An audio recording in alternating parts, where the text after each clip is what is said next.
Hello दोस्तों, मैं सुभय कुमार। दोस्तों, करंट अफेयर्स का जो पेपर एनालिसिस वीडियो है वो वीडियो हम डेली है जो अपलोड करते हैं और राष्ट्रीय संस्करण का है जो दैनिक जागरण का वीडियो है जो रहता है। तो इसमें कुछ इम्पोर्टेंट्स करंट अफेयर्स होते हैं जो आपके एग्जामिनेशंस के लिए बहुत इंपॉर्टेंट हो सकते हैं, या तो पीटी हो, मेंस हो, इंटरव्यू हो, या किसी अन्य एग्जाम की आप तैयारी कर रहे हैं। तो आज का जो इम्पोर्टेंट टॉपिक है उससे पहले रूबरू करा देते हैं, उसके बाद हम उस पर जो विशेष चर्चा है जो करेंगे। पहला जो आज का जो करंट अफेयर्स का जो वीडियो है जो आपके लिए इम्पोर्टेंट होगा, डीप फेक वीडियो से रिलेटेड है, जो जागरण ने है जो कुछ इम्पोर्टेंट्स बातें हैं जो बताई है उसके बारे में हम चर्चा करेंगे।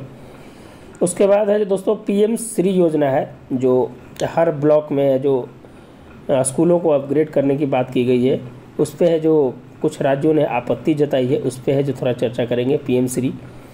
अगला है दोस्तों कि भारत से सीख ले इजराइल, जो अभी हाल फिलहाल में जो इजराइल पे जो हमले हुए उसका जो तंत्र है, उसका जो सुरक्षा घेरा है उसको कैसे तोड़ कर है जो हमास ने है जो उस पर हमला किया, इसी के बारे में चर्चा है जो सृजनपाल सिंह का है जो लेख है, बहुत ही इंपॉर्टेंट है, आपको ज़रूर है जो इसको है जो सीखना चाहिए और पढ़ना चाहिए। अगला जो टॉपिक है दोस्तों, भारत और म्यांमार संबंधों को मिले नई दिशा। अभी जानते हैं कि वहाँ पर है जो जुंटा शासन है जो चल रही है, वहाँ सैन्य शासन चल रहा है, इससे भारत के क्या हित प्रभावित होंगे, भारत को क्या करना चाहिए, इसके बारे में है जो चर्चा है। अब जानते हैं कि गाजा में इजराइल और हमास के बीच संघर्ष विराम है जो टला है। अब जानते हैं कि 4 दिन का संघर्ष विराम हुआ है, इस पर है जो हम थोड़ा चर्चा करेंगे। चीन में कोविड के बाद निमोनिया का प्रकोप है, WHO ने रिपोर्ट्स मांगी है, इस पर हम चर्चा करेंगे। आगे है दोस्तों कि दाऊदी बोहरा प्रमुख को पाकिस्तान का सर्वोच्च नागरिक सम्मान जो निशान पाकिस्तान है वो दिया गया है, ये भी है जो बहुत इंपॉर्टेंट वीडियो है। आगे है कि विकास को सिद्धांत बताने वाली ऑरिजिन ऑफ स्पीसीज जो है आज ही के दिन प्रकाशित किया गया था 1859 में, ये भी न्यूज़ है आपके लिए बहुत इंपॉर्टेंट है। पहली बार भारत में दल बदल विरोधी कानून के तहत है जो कार्रवाई हुई थी, जो लोकसभा सांसद थे लालू होमा, उनके आयोग है जो ठहराया गया था इस संबंध में, दल विरोधी कानून अधिनियम जानवे करते हैं। आगे हम बताएंगे भारत जो है वो है जो कैग जो होता है भारत में जो कंट्रोलर ऑफ ऑडिटर जनरल, वो जो है गिरीश चंद्र मुर्मू साहब है जो UN लेखा परीक्षक पैनल के उपाध्यक्ष बनाए गए हैं, ये भी है जो बहुत इंपॉर्टेंट है आपके लिए। आगे है कि UN में फ्रांस के ओलंपिक प्रस्ताव पर भारत ने नहीं किया है मतदान। कभी कभी क्वेश्चन पूछ देता है कि किसने मतदान नहीं किया, तो भारत ने मतदान नहीं किया है। 193 सदस्यीय जो होती है, आप जानते हैं संयुक्त राष्ट्र महासभा के प्रस्ताव पर वोटिंग होती है। और आगे हम बात करेंगे कि अवैध प्रवासी और महंगाई ने दी दक्षिण पश्चिम पार्टियों को ताकत। अभी हाल फिलहाल में बहुत सारे जगह है जो दक्षिण पश्चिम पार्टी की जो है उसकी सरकार बनी है। अभी हाल फिलहाल में आप अर्जेंटीना में है जो देखेंगे मौली साहब की वहाँ सरकार बनी है, तो इस पर भी हम थोड़ा चर्चा करेंगे। राजनीतिक संबंध सुदृढ़ करने के लिए मोजाम्बिक पहुँचा INS सुमेधा, वहाँ पर है जो मिलकर है जो सुरक्षा करेगा, इस पर भी ये चर्चा करेंगे। मोजाम्बिक की राजधानी कहाँ है ये है जो ज़रूर आप बताइएगा। म्यांमार में एक पर्व होता है दोस्तों, उसका नाम होता है ताजो गाइडाग। वो उत्सव है जो इस बार का फीकी रही है, वहाँ पर है जो संघर्ष चल रहा है, तो निश्चित रूप से है जो वो पर्व है जो वहाँ पर फीका पड़ा है। कभी कभी क्वेश्चन पूछ देता है कि कहाँ मनाया जाता है पर्व ताजो गाइडाग, तो म्यांमार में मनाया जाता है। GM फसलों के बारे में थोड़ा सा एक क्वेश्चन है, JDU के राष्ट्रीय महासचिव में KC त्यागी साहब, उन्होंने है जो लिखा है, इस पर एक ही पॉइंट है जो कौन सी जो सरसों की जो DMH हाइब्रिड है उसको है जो किस प्रकार से है जो अभी उतारा गया है मार्केट में परीक्षण के लिए, उस पर चर्चा करेंगे थोड़ा सा। बिना ऑक्सीजन समुद्र में गोता लगाने वाले पहले व्यक्ति बने थे जैक्स, थोड़ी सी फैक्चुअल टाइप का क्वेश्चन है, ये भी है जो थोड़ा सा है जो आपको जानने की ज़रूरत है। भारत में पहली बार राष्ट्रमंडल शिखर सम्मेलन का आयोजन किया गया था 1983 में, नई दिल्ली में हुआ था, तो उस पर थोड़ा चर्चा करेंगे। डिजिटल पेमेंट से रिलेटेड है जो न्यूज़ है उस पर भी थोड़ा सा हम आपको बताएंगे क्या होता है डिजिटल करेंसी। जो करीब करीब आज का है जो न्यूज़ है जो दोस्तों है जो यही न्यूज़ है जो आपको देखने के लिए मिल सकता है। अब हम थोड़ा एलोबरेट करते हैं इस चीज़ को कि देखिए कोई भी चीज़ जो होता है जब आप पेपर में रहता है तो कहीं ना कहीं उससे क्वेश्चन पूछने के चांस है जो बढ़ जाते हैं। तो डीप फेक मामले में सबसे पहले तो है जो केंद्रीय आईटी मिनिस्ट्री, जो इलेक्ट्रॉनिक आईटी मिनिस्ट्री है, वो है जो अश्विनी वैष्णव साहब हैं, और ये है जो उड़ीसा से राज्यसभा सांसद भी हैं और केंद्रीय रेल मंत्री भी हैं। तो कुछ फैक्चुअल चीज़ था जो उन्होंने बता दिया इससे रिलेटेड। दूसरी चीज़ है कि दोस्तों जो डीप फेक जो मामला है, जानते हैं कि तकनीक आएगी तो निजता पर हमला होगा। मैंने है जो लगातार 3 दिन से इसके बारे में है जो हम आपसे चर्चा कर रहे हैं लेकिन इसने इस विषय में एक नया मोड़ आया है कि जब डीप फेक वीडियो जो अपलोड हो रही है उस पर है जो सरकार कैसे है जो उस पर फ्रेमवर्क तय करे, क्या करे कि है जो लोगों को निजता जो हमला हो रहा है उसको रोका जाए। तो इसके लिए एक विशेषज्ञ के साथ बैठक हुई थी, उसमें है जो इंटरनेट मीडिया, शिक्षाविद और टेक विशेषज्ञों के साथ एक मीटिंग है। उसमें कुछ निर्णय लिए गए हैं कि जिस प्लेटफॉर्म पे लोड होगा और जिस व्यक्ति के द्वारा लोड किया जाएगा उस पे है जो दोनों पे है जो जुर्माना है जो लगाया जाएगा। नहीं तो आर्टिफिशियल इंटेलिजेंस के माध्यम से है जो प्लेटफॉर्म उसको किसी प्रकार से रोके या स्प्रेड होने से है जो कम से कम है जो उसको रोका जाए, ताकि है जो लोगों को है जो इस तकनीक के साथ है जो कहीं ना कहीं है जो निजता प्रभावित हो रही है उसको है जो रोका जा सके। दूसरी चीज़ है कि दोस्तों इसमें जो कहा गया है कि अगर कोई वीडियो अगर भारत के बाहर से भी अगर अपलोड की जाती है तो उसमें कहा गया है कि जो प्लेटफॉर्म होंगे उस पे है जो 100% है जो उसको दोषी माना जाएगा, क्योंकि उसकी सर्वर है, उसकी जो कंसेप्ट है, बिग डेटा कंसेप्ट है कि भाई वहाँ का सर्वर है जो वहाँ से अपलोड करके है जो पूरे देश में है जो आपके प्रति है जो फैला रहा है। तो निश्चित रूप से है जो यहाँ पर मान लीजिए कि मेटा या फेसबुक या ट्विटर या इंस्टाग्राम पर है जो किसी प्रकार के आपत्तिजनक किसी सेलिब्रिटी या किसी व्यक्ति, आम आदमी, सेलिब्रिटी छोड़ दीजिए, आम आदमी की अगर इसकी निजता का अगर हमला होता है तो इसका है जो पूरी जिम्मेदार जो है वो है जो वहाँ की जो प्लेटफॉर्म होगी, वहाँ की जो प्लेटफॉर्म का मतलब जो सोशल मीडिया साइट्स हैं, सोशल ब्लॉगर साइट्स हैं, उस पर है जो कहीं ना कहीं है जो शिकंजा है जो कसा जाएगा। तो निश्चित रूप से एक फ्रेमवर्क तैयार करने की कोशिश की जा रही है भारत सरकार की कि इस प्रकार से है जो काम किया जाए ताकि है जो इसको है जो रोका जाए।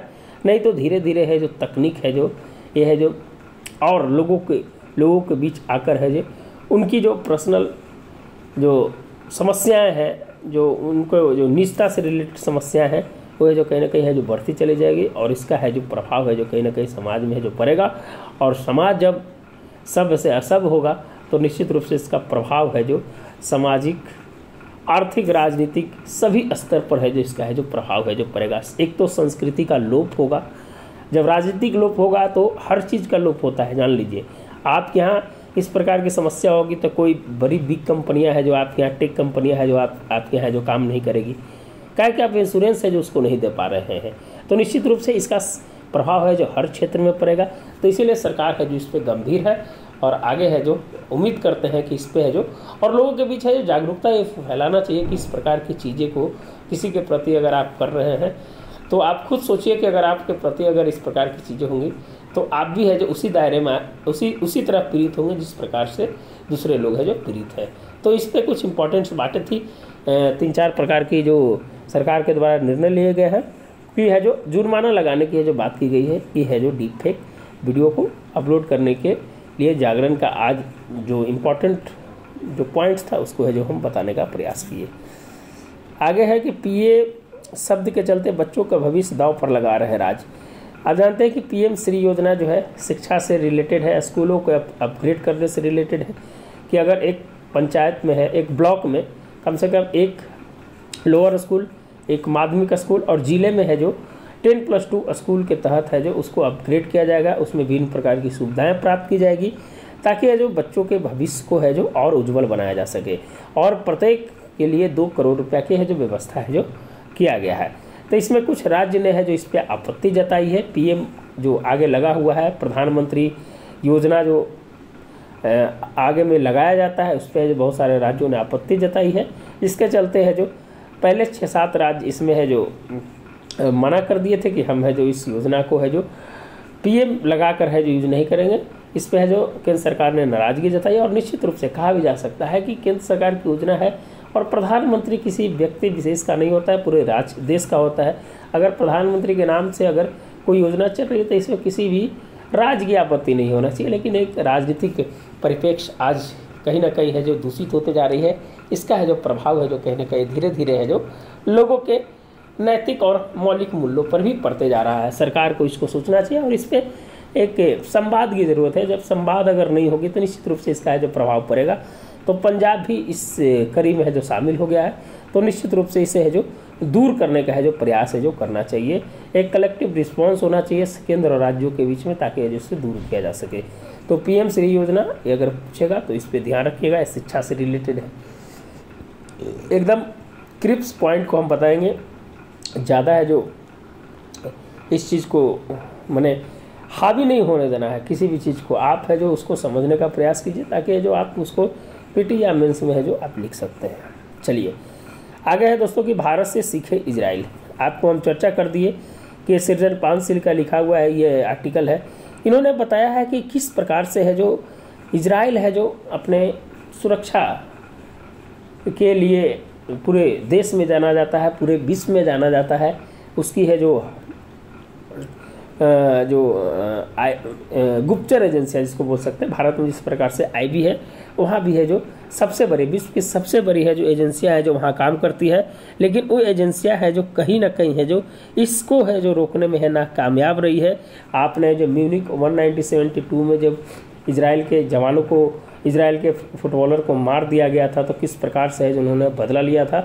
तो कहीं ना कहीं इसके गुप्तचर संस्था के कायल थे, पूरे देश पूरा विश्व कायल था। लेकिन इस जिस प्रकार की घटना घटी है, उन्होंने मोटरसाइकिल से, ग्लाइडिंग से, रॉकेट से किस प्रकार से हमला किया है, उस पर कहीं ना कहीं उसके जो सुरक्षा घेरा जो आयरन डोम कहा जाता है, जो हवा में ही रॉकेट को ख़त्म कर देता था, वो कहीं ना कहीं है जो कहा जा सकता है कि उसको भेदने में कामयाब रहा। और निश्चित रूप से एक चीज़ और बताते हैं, जीवन में कभी भी अति आत्मविश्वास के साथ कोई काम नहीं करना चाहिए। अति आत्मविश्वास है जो हमेशा खतरा कहीं पैदा करता है। इसीलिए इजराइल का अति आत्मविश्वास है जो इसका है जो घातक बना। और निश्चित रूप से कहा जा सकता है कि अगर आप किसी भी चीज़ को अपग्रेड नहीं करेंगे तो आपकी कितना भी बड़ा सुरक्षा रहे, उसको कहीं ना कहीं है जो भेदने में कामयाब हो सकता है। तो यही इसी के बारे में कि भारत से इसे जोड़ने का कैसे प्रयास किया है कि भारत में 370 को जिस प्रकार से हटाया गया, उसमें है जो रक्तहीन क्रांति के नाम से उसको जाना जाता है। एक भी है जो रक्त नहीं बहा, और है जो शांति से है जो किस प्रकार से भारत ने है जो उसको है जो अचीव किया, 370 हटा के शांति लाई। तो इस प्रकार की जो समस्याएं हैं, उस समस्याओं को भारत ने बहुत अच्छे से टैकल किया है। तो इसी कहते हैं कि इजराइल को है जो भारत से सीखना चाहिए। और चौथा चीज़ की कुछ इम्पॉर्टेंट पॉइंट्स इसमें अगर कह सकते हैं कि जो आपको सीखने के लिए है कि देखिए 2-4 चीज़ बहुत इम्पॉर्टेंट है इसमें। पहला तो है कि जब किसी शक्तिशाली राष्ट्र का सामना एक बर्बर आतंकी संगठन से होता है, तब पराक्रम के साथ विवेक को भी आवश्यकता होती है। आप अगर किसी आतंकवादी संगठन से अगर आपके देश पे हमला होता है तो आपके साथ सैन्य शक्ति तो होना चाहिए, लेकिन विवेक भी बहुत है जो इम्पोर्टेंट होना चाहिए। दूसरा, जब समाज में संयम हो, समाज में संयम जब कभी तभी आ सकता है जब उसका नेतृत्व शक्तिशाली हो और उस पर राष्ट्र का विश्वास हो, तभी है जो उस समाज पे आपका संयम होगा और विश्वास होगा और आपके नेतृत्व पे है जो भरोसा होगा। तो यही कहा जाता है कि जो वहाँ के जो राष्ट्रपति हैं और वहाँ के जो प्रधानमंत्री हैं इजराइल के, और भारत के प्रधानमंत्री और भारत के राष्ट्रपति के बीच में है जिसकी तुलना की गई है कि किस प्रकार है जो दोनों के बीच में है जो अंतर है, किस प्रकार के संयम के साथ है जो बरतना चाहिए, किस प्रकार से पराक्रम से है जो जीतना चाहिए, विवेक से जीतना चाहिए, समाज को विश्वास में लेना चाहिए, राजनीतिक दल को विश्वास में लेना चाहिए, तब है जो किसी बड़ी चीज़ों को है जो आप अचीव कर सकते हैं। यही छोटी छोटी बातें थी। बाकी जो बातें हैं वो है जो आप किस प्रकार से है जो फिलिस्तीन और इसके बीच में 1948 से युद्ध हुआ उसके बारे में बताया गया है। लेकिन इजराइल को अपने गिरबान में भी झाँक कर है जो वर्तमान में है जो देखना चाहिए। चलिए आगे है भारत म्यांमार संबंधों को मिले नई दिशा। आप जानते हैं दोस्तों कि भारत और म्यांमार के बीच जो संबंध है, भारत का 4 स्टेट है जो कम से कम है जो म्यांमार से मिलता है, अरुणाचल प्रदेश, नागालैंड, मणिपुर और मिजोरम। अभी जिस प्रकार से हालात बने हुए वहाँ के 3 संगठन ने एक साथ है जो मिलकर है जो वहाँ के सैन्य शासन को हराने की है जो बात की गई है, उसमें करेन, काचिंग और आकान ये तीनों मिलकर है जो म्यांमार के सैन्य संगठन पर हमला कर रहे हैं और वहाँ लोकतंत्र की बहाली के लिए जो वहाँ की आग सूख की सरकार थी उसके साथ कहीं ना कहीं गठजोड़ कर है जो ये काम किया जा रहा है। तो निश्चित रूप से कहा जा सकता है कि अगर इस प्रकार की अगर वहाँ पर अराजकता अगर अभी फैल रही है तो भारत को किसका साथ देना चाहिए। वहाँ के काउंसलर ने भारत पे आरोप लगाया कि भारत लोकतंत्र को छोड़कर है जो सैन्य शासन की ओर अपनी झुकाव को कहीं ना कहीं दिख रहा है। तो इसके पीछे भी रीजंस है कि भारत की अपनी हित है कि भारत का जो बॉर्डर स्टेट है और भारत में के आंतरिक स्थिति खराब ना हो, इसलिए भारत है जो कदम है जो फूक फूक कर है जो रख रहा है। भारत का जो प्रवेश द्वार है जो कहा जाता है कालादान प्रोजेक्ट, उस पर भी है जो कहीं ना कहीं संकट के बादल है जो छा रहे हैं और भारत चाहता है कि किसी प्रकार से है जो म्यांमार के साथ है जो स्थिति को है जो समन्वय के साथ है जो रखा जाए, सहयोग के साथ रखा जाए। लेकिन भारत है जो हमेशा लोकतंत्र को सपोर्ट करना चाहिए। अगर वहाँ के काउंसलर ने इस प्रकार की बात अगर लगाई है तो भारत के विदेश नीति पर है जो गंभीर प्रश्न भी खड़ा कर सकता है। तो निश्चित रूप से भारत म्यांमार के एक नई दिशा में भारत की विदेश नीति एक बहुत बड़ी चीज़ रहेगी। भारत डायरेक्ट डिप्लोमेसी से काम करे, किस प्रकार से है जो वहाँ पर है जो अपनी है जो राजनीतिक व्यवस्था को है जो लागू करे, ताकि है जो भारत और म्यांमार के संबंध को और है जो ऊंचाई पर लाया जा सके और लोकतंत्र के समर्थन में भारत है जो काम करे, ना कि है जो सैन्य शासन के में जाकर झुक जाए। और निश्चित रूप से है जो अगर लोकतंत्र का अगर समर्थन अगर करता है भारत, माने करता है, लेकिन निश्चित रूप से झुकाव जो है कहीं ना कहीं है जो वहाँ के सैन्य शासन के साथ है, तो ये है जो एक गंभीर समस्या का कारण है जो आगे बन सकता है। तीसरी चीज़ की नशीले पदार्थ की तस्करी, आप जानते हैं कि निश्चित रूप से है जो भारत में भी वो चीज़ आती है और वहाँ से पूरे राज्य में फैलता है, तो ये भी है जो कहीं ना कहीं बढ़ती चली जाएगी। प्रवासन भी बढ़ता चला जाएगा, बहुत सारे वहाँ के निर्जातीय समूह है जो भारत में आने लगेंगे, भारत में संघर्ष भी बढ़ सकता है। तो ये सब छोटी छोटी बातें हैं जो है जो भारत म्यांमार के रिश्तों को लेकर है जो एक आर्टिकल आया था और मोटी बातें हैं जो हमने बताया वही है, उसी को है जो इन्होंने है जो लिखा है। गाजा में इजराइल हमास के बीच संघर्ष विराम 4 दिन का हुआ है और आगे बढ़ेगा। उम्मीद है कि धीरे धीरे है जो इसको आगे बढ़ाया जाएगा और शांति के एक नया पैगाम के रूप में है जो देखा जा सकता है। लेकिन दोनों के बीच में एक ही की बात है कि अगर 2 राष्ट्र का अगर दोनों ने अगर मान लेता है तो निश्चित रूप से है जो वहाँ के लिए है, वहाँ के लोगों के लिए, जो वहाँ के नागरिक हैं उसके लिए बहुत ही बड़ी चीज़, बहुत जीत होगी। लेकिन देखिए आगे क्या होता है, क्या है कि एक ही चीज़ है कि 2 राष्ट्र ही वहाँ का है जो सफल प्रयास हो सकता है, बाकी कोई और प्रयास वहाँ नहीं हो सकता है। गाजा और इजराइल में इजराइल और हमास के बीच संघर्ष विराम को किसी प्रकार से है जो अभी वर्तमान में टाला जाए, क्या है कि वहाँ की स्थिति बहुत ही ज़्यादा दयनीय हो गई है। चीन में कोविड के बाद निमोनिया का प्रकोप है, आप जानते हैं, और WHO ने रिपोर्ट्स मांगी है। जब रिपोर्ट्स आएगी तो इस पर विशेष चर्चा किया जाएगा। आप जानते हैं निमोनिया फेफड़े से रिलेटेड बीमारी है और जो कोविड के बाद का बहुत सारे रिसर्च भी आए हैं कि जो कोविड से पीड़ित हैं उनको है जो इस प्रकार की है जो बीमारी है जो कहीं ना कहीं है जो इसको अपने चपेट में ले रही है। और ये कोई डेटा से है जो भारत में भी इस पर जो रिसर्च किया गया था, लेकिन है जो इस पर है जो कोई स्पष्ट है जो अभी तक है जो निर्णय नहीं आया है कि क्या कारण वही हो सकता है कि कारण दूसरा है। लेकिन चीन में जिस प्रकार से निमोनिया का प्रकोप बढ़ा है, निश्चित रूप से है जो एक खतरे की घंटी है। चलिए आगे बढ़ते हैं दोस्तों। दाऊदी बोहरा प्रमुख को पाकिस्तान का सर्वोच्च नागरिक सम्मान मिला है। डॉक्टर सैदाना मुदफ्फल सैफुद्दीन को निशाने पाकिस्तान मिला है। ये भारत के पाने वाले चौथे व्यक्ति हैं। सबसे पहले है जो पूर्व PM मोरारजी देसाई को इस प्रकार से सम्मानित किया गया था और पाकिस्तान के स्वतंत्रता दिवस, राष्ट्रीय दिवस 23 मार्च को जो होता है उस पर है जो इनको है जो सम्मान है जो दिया जाएगा। चलिए आप जानते हैं चार्ल्स डार्विन की ऑरिजिन ऑफ स्पीसीज जो है 1859 में प्रकाशित की गई थी। उसी पे है जो थोड़ा सा है जो फैक्चुअल बातें थी उसी पे है जो हमने है जो बताने का प्रयास किया। भारत के कैग जो हैं उनके जो अभी अध्यक्ष हैं उनको है जो यूएन लेखा परीक्षा के पैनल के उपाध्यक्ष बनाया गया है। एक बहुत बड़ी बात है, जो 2024 के लिए संयुक्त राष्ट्र लेख परीक्षक पैनल का उपाध्यक्ष चुनाव किया गया है इनको। और निश्चित रूप से है जो ये जो है इसमें है जो 12 सर्वोच्च ऑडिट संस्थानों के प्रमुख है जो इसमें है जो शामिल होते हैं। निश्चित रूप से है जो भारत के लिए अच्छी स्थिति है और भारत है जो अंतर्राष्ट्रीय स्तर पर अपनी पहचान और सुदृढ़ करने में कहीं ना कहीं उसकी जो मदद करेगी। यूएन में फ्रांस के ओलंपिक प्रस्ताव पर भारत ने नहीं किया है मतदान।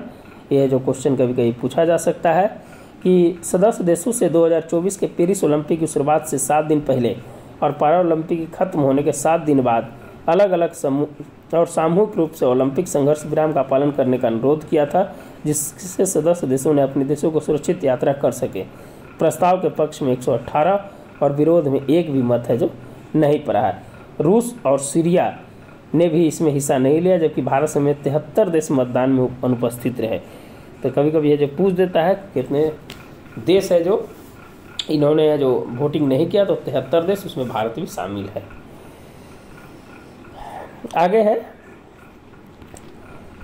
कि राजनयिक संबंध शुरू करने के लिए मोजाम्बिक पहुंचा सुमेधा। अफ्रीका में विस्तारित प्रचालन तैनाती के तहत भारतीय नौसेना जहाज सुमेधा मंगलवार को मोजाम्बिक की राजधानी मापुटो पहुंच गया है। वहां ये क्या करेगा कि जो वहां का संयुक्त विशेष आर्थिक क्षेत्र है उसकी निगरानी करेगा। इससे जो दोनों देशों के बीच है जो राजनीतिक और अंतर्राष्ट्रीय संबंध है जो और सुधरेंगे। चलिए आगे है दोस्तों कि म्यांमार की कहानी जो बता दी है कि म्यांमार में एक त्यौहार होता है ताजो गंडाई दिन उत्सव है, वह है जो फीकी रही है। यह है जो आपका फैक्चुअल पॉइंट्स है, यह जो पूछ सकता है। आगे है दोस्तों कि जीएम फसलों के लिए जो है उपयोगिता पर प्रश्न के लिए इसमें एक ही चीज़ आप याद रखिएगा कि जो जीएम फसलों की जो किस्म है DMH11, इसको जो फील्ड ट्रायल के टलने की प्रबल संभावना है जो बताई गई है, लेकिन है जो इसका है जो 15 से 25 नवंबर तक इस फसल की सीमा रेखा है जो मानी गई थी कि इसमें ट्रायल कर लिया जाएगा, लेकिन है जो इसकी है जो अभी है जो इसकी टाल दी गई है। और जेनेटिक मॉडिफाइंग फसलें जो होती हैं वो है जो कहीं कहीं है जो बैन भी है।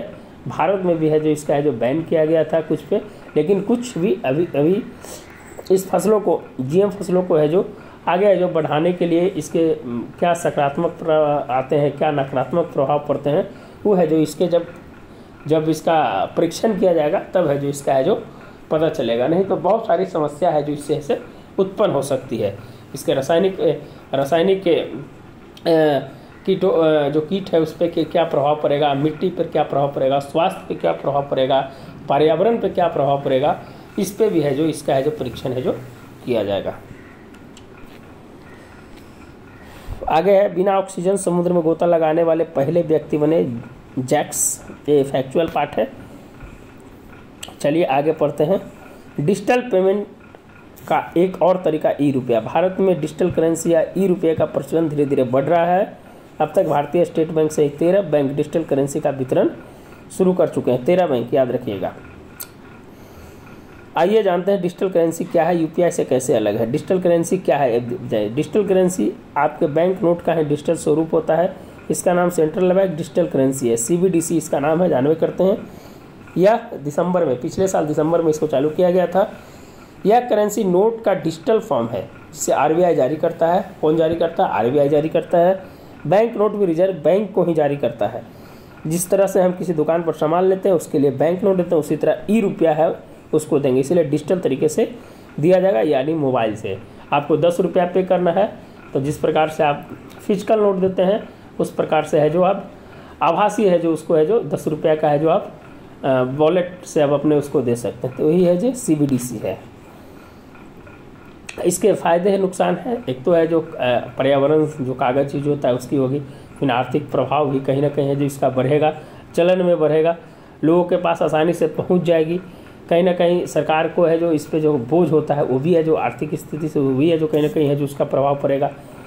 तो निश्चित रूप से है जो ये समय की मांग है कि अब इस प्रकार के है जो रुपया मुद्रा की ओर है जो बढ़ा जाए।